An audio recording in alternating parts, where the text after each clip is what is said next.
আসসালামু আলাইকুম রহমতুল্লাহ বারাকাতু। সম্মানিত ভিউয়ার্স, আজকে আমি আপনাদেরকে বলতে চাই কিভাবে মাছের পেট থেকে আবার ফিরে আসলেন হজরত ইউনুস নবী।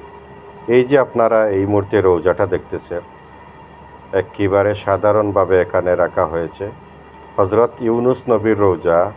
আপনারা এই মুহূর্তে দেখতেছেন সাগরের তলদেশে হজরত ইউনুস নবী একটি মাছের পেটে বেঁচে ফিরলেন। কার ইশারায়, কেমনভাবে ফিরলেন? উনি তো ইউনুস নবী, তাই তো ফিরে এলেন মাছের পেট থেকে।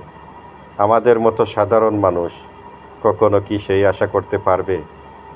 আরে ভাই, ওনারা নবী, পয়গম্বর, ওনাদের দোয়া আল্লাহ পাক রব্বুল আলামিন সেকেন্ডের ভিতরে দোয়া কবুল করেন। সকল নবী যত পৃথিবীতে